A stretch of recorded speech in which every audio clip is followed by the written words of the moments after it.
Before we start the Q&A session, I would like to ask the two speakers, because we heard from Russia, of course, in this form of art, comics, or also literature, current events are reflected. If we look at the Middle East, this is full of very moving times since decades. But as we are here a place to bring people together through culture, I would like to ask both speakers about their best case. Maybe they can explain a little bit, maybe also within their friends and family circle, where they really saw a case where any kind of art helped to bring people together from the Arab world and Germany. And Ashraf, of course, you pointed out about your projects, but I would like to start with Russia about this. The top of my head. Yeah. The best example. I'm not quite sure, but I mean, on the art scene, there exists a lot of initiatives that actually at least provide a platform for people to meet, from people from various backgrounds, various cultures to meet. Recently, I was just telling Ashraf, I attended a concert here by the Syrian expat, what are they called? Philharmony in Germany, which I thought was a brilliant example where German musicians and Syrian musicians that have fled the country work together. This could be one of the examples. In terms of comics, there's also a lot. I mean, I didn't have time to talk about everything, but there were two events where one was in Barcelona, I think, in 2013, if I'm not mistaken, where basically they would fly in authors from the Middle East and have them have workshops with local artists. There was also this possibility to discuss where the art was going, what was behind it, and perhaps a vision. Thank you. Ashraf, do you would like to elaborate on this? Yes. I mean, as I told you, music is, as a matter of fact, I mean, it's the issue of uniting people from all nationalities. I mean, music has no nationalities, has only, it's a kind of art, yeah? Everyone in the world can understand Beethoven and Mozart, and I want my aim. I want to make all the people even understanding Diaz Sakari and Jamal Abdel Rahim and other Arab composers. There is so many trails of uniting people through music. Through the music, it was the Schleswig-Holstein Music Festival since 1982, which was led by Leonard Bernstein, the great musician. And then after him, I attended this orchestra at 1989, and then the Philharmonie of the Nations, led by Justus Franz, and still now, and now Barenboim and his orchestra Divan. So there's so many examples, but I think art is our aim and our hope to unite the people and to live freely, peacefully. So I just wanted to add also perhaps, I think what is really striking when you work with art and comics or music is that perhaps you get also a more personal approach to something that seems very abstract. If you watch the news, for example, you don't get the same experience. No, it's much more personalized. And sure. There's a language that is beyond just headlines or footage. Thanks. I now would like to open the floor for all of you. And if you have any questions to our speakers, or if you would like to share your story and your examples, I know that we have a very international guests here. It's a very interesting mix of people, so I'm eager to hear also about your examples about cultural diplomacy and how culture can be an instrument to bringing people together and also diminish stereotypes as a tool. Please introduce yourself shortly and then either ask a question or share your personal contribution. Who wants to start? Here. That's good. All right, hello everyone. My name is Mon, as most of you know. I'm from the USA, and I had a small question for Dr. Chappell. So, have you read the novel Persepolis? Yeah. When I was quite young, I grew up reading quite a lot of Japanese comics and American comics as well. However, hearing now that there is a large graphic novel industry in the Middle East is a great surprise to me. Because as far as that region, I've only read Persepolis and the other novels, and I only read it because we were studying the Middle East during that time when I was in high school. And no one had heard of it before, even though it had been made a movie. So I'm wondering why, if it's so prevalent within the youth in the Middle East, why do we very, very rarely hear of it in the West? I'm sure some of our Western isolationists and phobia of Islam has something to do with it. But I have yet to see any one of those novels that you had mentioned, despite being a little bit of a comic aficionado myself. Okay. That's a very good question. Is everyone familiar with Persepolis? Mm-hmm. So Persepolis is basically an autobiographical account by this Iranian author who now lives in Paris. Her name is Marjan Satrapi. And she basically, I think, how many volumes is it? 3 or 4? 3. Yeah, 3, I think. And she basically recalls her childhood and how her migration to Paris and her student years. And it's actually quite, pioneering work where you have this form of storytelling that combines autobiography and cartoons as well. Perhaps people are also, more familiar in Germany with Maus by Art Spiegelman. So she was also inspired by him. She was actually published in France though, not in the Middle East. But that is also a very good question, because a lot of these graphic novels are also published abroad, mostly in France. So, does anyone know Riyad Sattouf's The Arab of the Future? Okay, so he actually won the first prize at the Angoulême Comics Festival, I think about 2 years ago, if I'm not mistaken. And it's also very similar to Persepolis. It's the story of him growing up between Libya and Syria. His father is Syrian, his mother is from Brittany in France. And he tells us the story of growing up in a rural area in Syria, in the 80s, and in Libya as well, and during the Gaddafi years. And it had a lot of fame actually, and it won the first prize. I think there's definitely an industry and a thirst for comics and for alternative ways of reading the Middle East. I also think that this is a genre that speaks more to people than perhaps literature proper, if you can call it this way. And in the West, in France, there's certainly a lot of space for this. I don't quite know about Germany, but in the US, there's also something called Arab American by this American of Arab origin person. I think his name is Fik Reyes, but I'm not quite sure. It also tells his story as an Arab growing up in the US.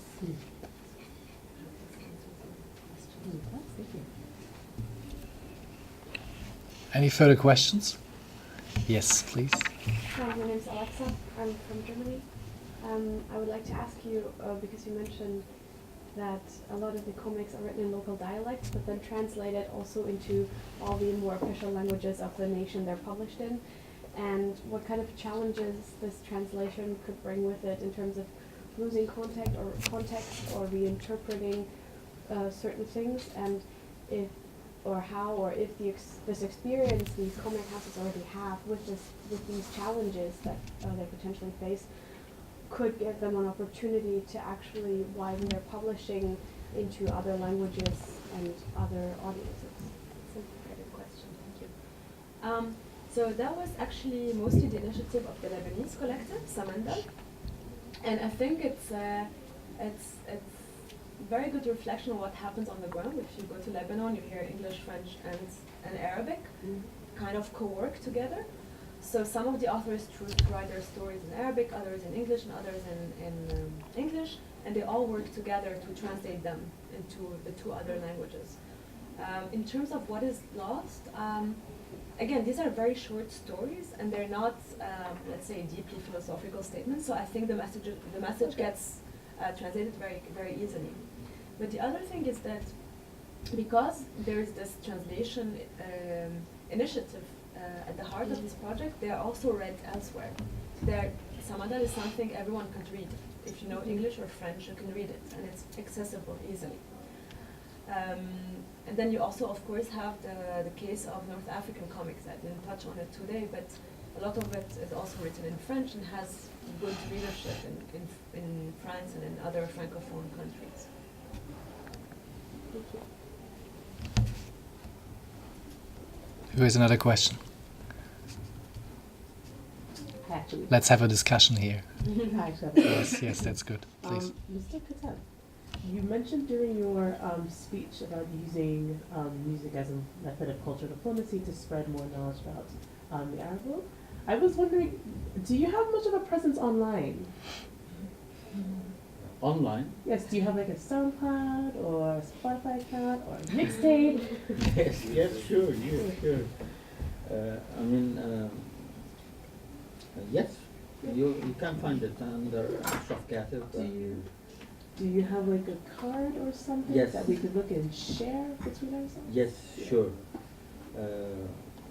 I can give you after the discussion. Yeah, you should give it to all of us. So we Or hear you some can music. put only my name on the Google, or Oh, but I you can can see find it. it.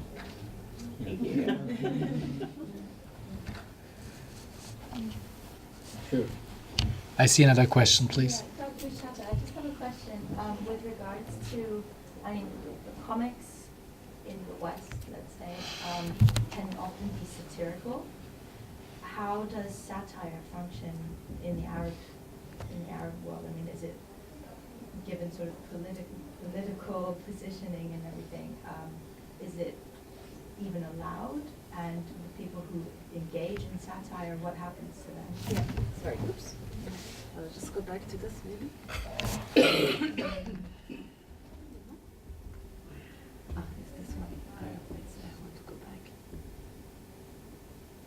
Again.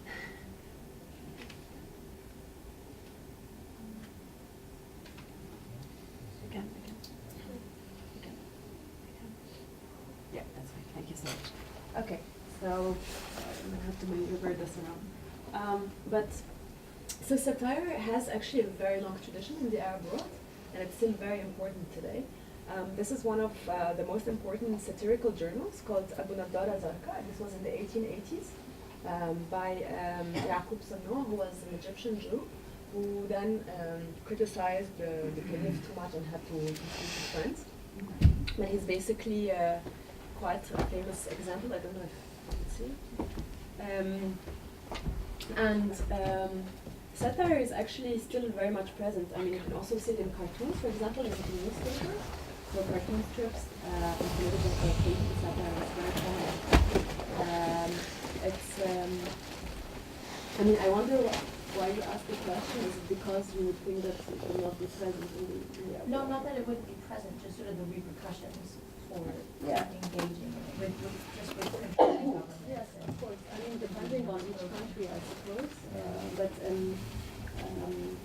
in Lebanese newspapers, for example, there is quite a lot of margin for pushing the limits. I would imagine that in Egypt also, but now I'm not sure. But until a few years ago, I think there was a lot of margin to criticize. There's also a lot of political theater as well in Egypt. No, it's always been there, and it's pretty prominent. Please. Thank you. My name is Joseph. I'm from Southern California, United States. My question is in relation to Mr. Kettner, your relationship with music, and from what I heard is also it could be used as like a healing process for a lot of people experiencing problems such as you said about Aleppo. And my question would be, the accessibility for music, or at least the experience for the refugee community. What directives do you see as far as in the future that type of accessibility, or ways for the youth specifically to get more engaged in music or in the classical style? I want just to say, first of all, those two CDs of mine I was talking about, you can see, you can pass away to see. Unfortunately, I don't have so many. It's okay, you can let me have these. I'll just take them. No, you can give it to them. First of all, I used to play classical music in the Middle East to let the people, you know, our culture is not very much united with the classical music. Yeah, it's for us. I told the people before that we have a great melodists in the Arab world, in the Middle East, but we don't have real classical composers. Yeah? And first of all, to know, to make the people in the Middle East and in the Arab world knowing this great classical composers like Beethoven and Mozart and Bach and etc. Tchaikovsky, I used to play classical concert in the Middle East, Syria, Lebanon, Egypt, even Emirates, Morocco, Tunisia, and etc. And the other side, I used to play Arabic classical composers, which I'm working on here in Europe. After every concert of mine, I play the usual classical repertoire. I used to play a piece of Arab composer. And this piece of music had a very big success, more than the normal repertoire I think. Yet now, telling you, I played in Zaatari in Jordan for the refugees. I play both kind of music. I played classical music, and I played this Arabic contemporary music. I played in Lebanon, in some refugees camps, and I'm trying now to go to Turkey to play for Syrian refugees. And of course, I mean, music as a communicate. I mean, music communicate the people in all the world, yeah. And I use music really to send a message to all the people. I mean, I can't go and take a weapon and shoot the people, yeah. But I can stand here and insult the all government who are included in the war now in the Middle East.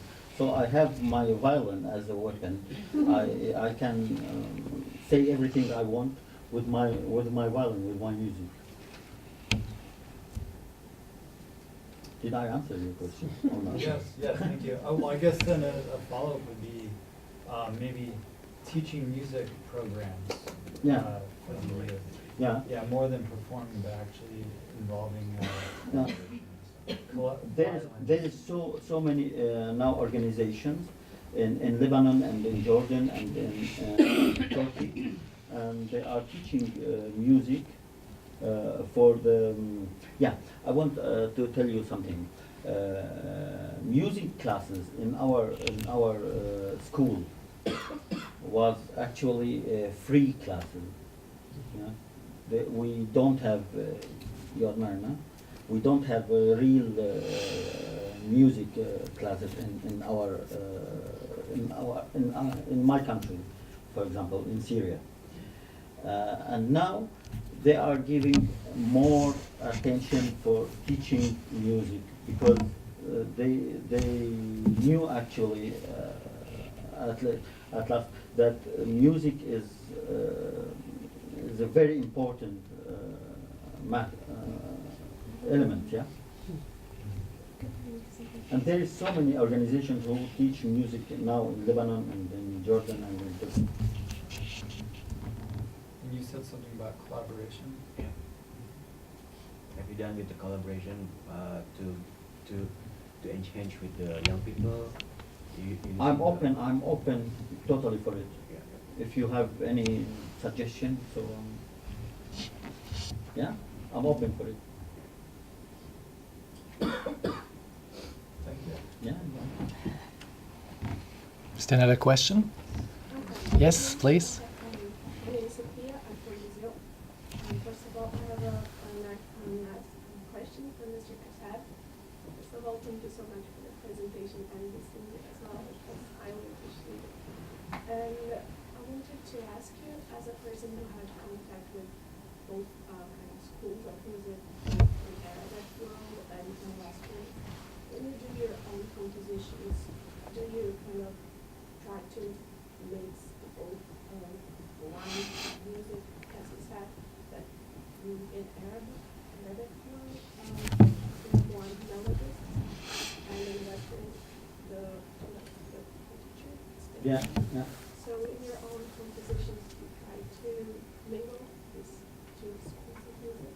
Yeah, thank you for the question. Actually, the composer, he presents himself. So I was born in Syria, in Aleppo, and Aleppo is very well known for its traditional music. Yeah, it's the city of Arabic traditional music, and so of course I observed all this material of music, and after then I studied in one of the best conservatories in the world, classical music. And of course, when I compose, I have in my mind both the Arabic traditional music and the temporary and the contemporary classical music. And maybe you heard a little bit of my music, which the piece I wrote for Mahmoud Darwish. It's not a real Arabic melodic piece of music, and it's not a real contemporary classical music. I mean, West europäische klassische Musik. But the thing, I mean, as I told you, a composer, he presents always himself. I mean, I got from East Europe. I studied in the Soviet Union in Moscow, and I studied in Berlin as well, and I studied in Krakow, and I was born in Aleppo. So I had so many cultures in myself. So I present actually Ashraf Katib, Syrian German musician. And I want to tell you something. 10 years ago, I was interviewed by the CDF Kultur, and the interviewer asked me, "What do you feel when you are playing Beethoven, for example?" Yeah? It was a common question. I told her that actually, when I take my violin in my hand, I have only connections with the composer. I talk to him, I feel the way he wrote this music, and I'm totally away from my atmosphere here. I have, and she asked me, "And in which language do you talk to him?" I said, "Of course," yeah. She told me, "In which language do you talk to him?" "Of course, with your very good German. You talk to Beethoven in German." I said, "No, I talk to him only in Arabic. It's my native language, yeah." So I think I present myself, I present the Arabic music with the classical music together. Thank you so much. Are there more questions? Yes, please. Yes, Mr. Katab, you mentioned that there are now more musicians teaching classical Western music. in different countries in the region. Do you know projects or teachers who do the same thing here, who teach Arabic traditional music or Arabic contemporary music to students or musicians in Germany? Very little, unfortunately, very little. There is some courses in some festivals. But only in festivals, not in in a the music school or in no, a city where no. you could go and take classes every day. And my next project, I'm working on such a big project. Thank you. There are also teachers, I think. Yeah, yeah. So you have But all not in the academic. setting. No, I was just wondering because a friend of mine from Egypt, he's a fantastic singer, and I've always wanted to learn how to sing, Yeah. basically like he does, but I couldn't find a teacher in Germany, so I was hoping maybe you know someone. Yes, I know. I know someone. We can Okay, exchange. yes, thank you. I saw another question. Yes, please. Hi, so Mr. Kettner.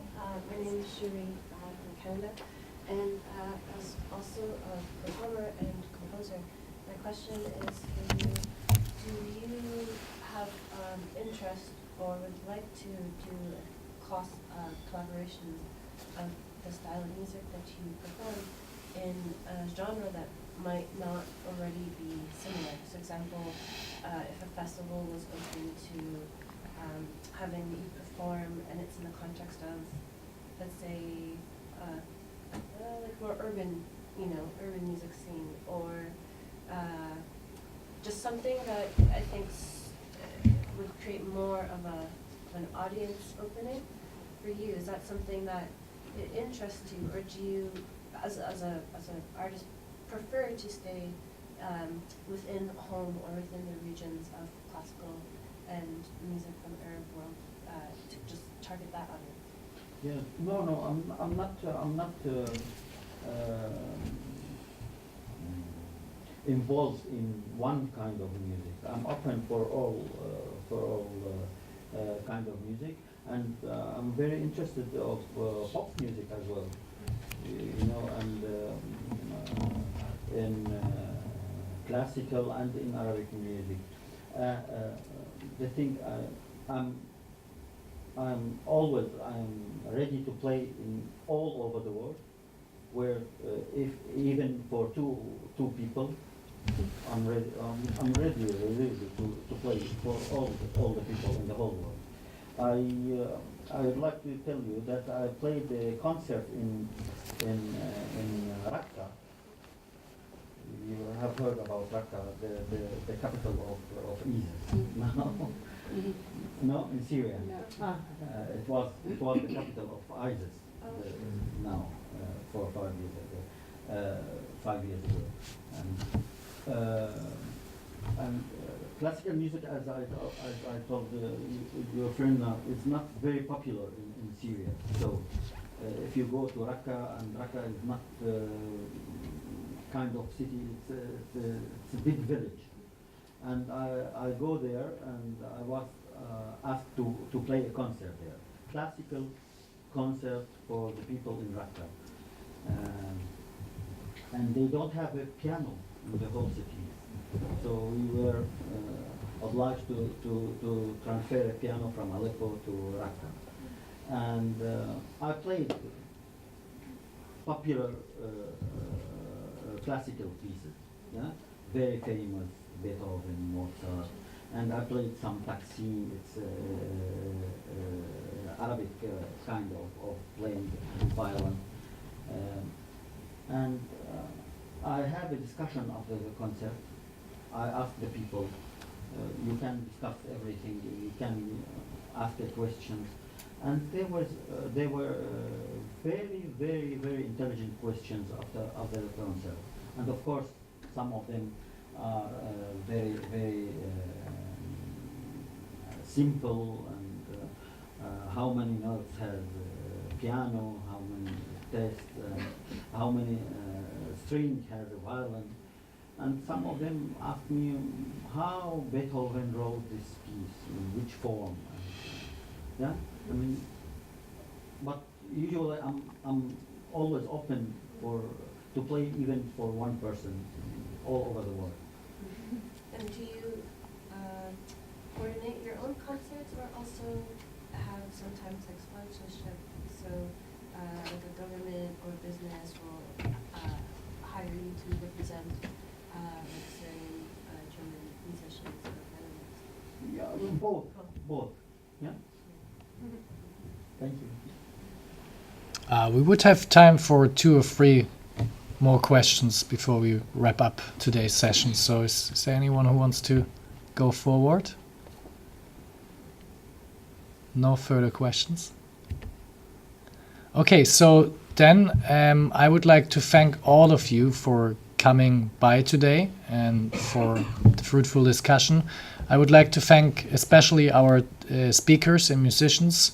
And now I would like to invite Mr. Ashraf to close the session by another piece of him, please. Yeah.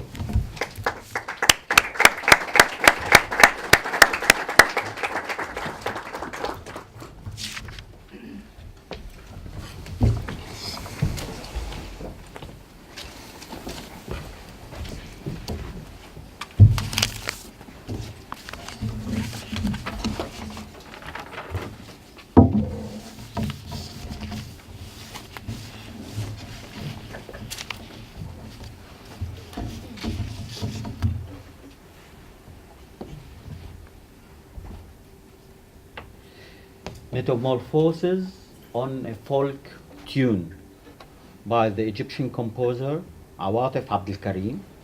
And Awatif Abdel Karim was the director of the Cairo Conservatory, and she's the first woman composer in the Arab world.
much, Ashraf.